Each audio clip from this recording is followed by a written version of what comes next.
I think an economy benefits from letting people choose what they're best at, where they like, how they like to work, and enabling them and making it easier for them to follow their choice.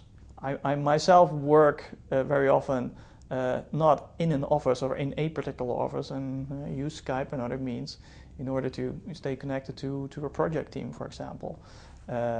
So there's already a lot of kind of project-based networking going on, whether inside companies or between companies and freelancers. There are certain things that you do want to do inside your company for which you want to have absolute control. And I think it's very normal for any company to think about what do we really need to do in-house and what can we outsource. So I think it's a continuing kind of balance that needs to be sought. But I think as companies have experiences with outside help, they will be able to calibrate that in the right way and find the right balance. And there is a role for teams of people who work together continuously within a company as a core team. I've seen it myself very often. It's very important to have a very strong team that continuously works as a single group with single goals over years. But there's also a big role for people outside that who contribute on an individual basis when and where that is needed.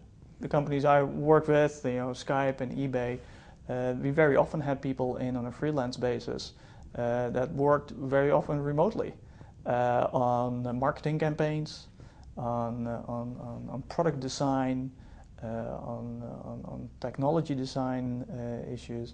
So yeah, it's already frequently being used. And even what you're seeing now is that freelancers are subcontracting work to other freelancers and build little teams to deal with certain projects. And simply because the technology is there, you can effectively do it. It's clear that the traditional model has always been one of employer-employee. And that's, over the last decennia, what regulation, tax laws, and everything has been about. Clearly that is changing. A lot of people opt to work for themselves as a freelancer.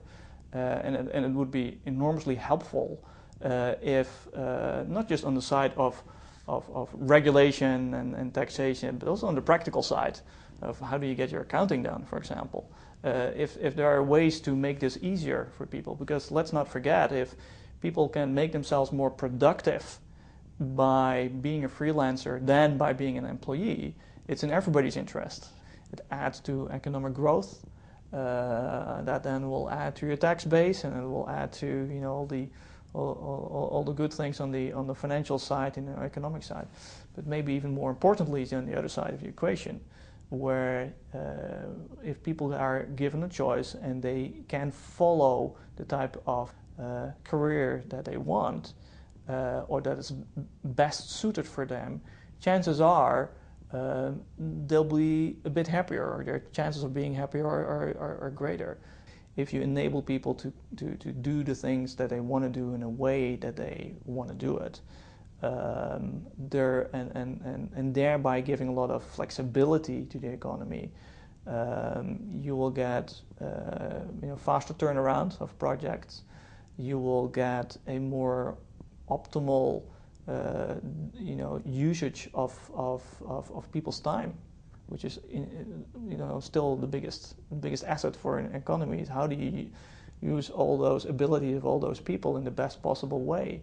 As a business, if you do not consider what resources you can tap into from the outside, you're missing out, because you could very well find people with a particular expertise who can really help you do some things in a much better way than you would do alone. And I think it's fair to say that in most new things that I've done in business, where you say, well, we're a totally new product or new things we're going to do. We actually very often work with outsiders, both companies as well as freelancers who have a very particular expertise in the field, because you don't have it in house. Now maybe over time you'll bring that in house, and that becomes like a really core product and a core competency. I think because freelancing is still a relatively new phenomenon, or maybe not even yet fully respected the way it should be. Maybe people are not giving it yet the attention that it actually deserves, given the size it already has. The fact now that you can reach out and get the right expertise relatively quickly has an enormous benefit with respect to speed of innovation, speed of development, and also efficiency.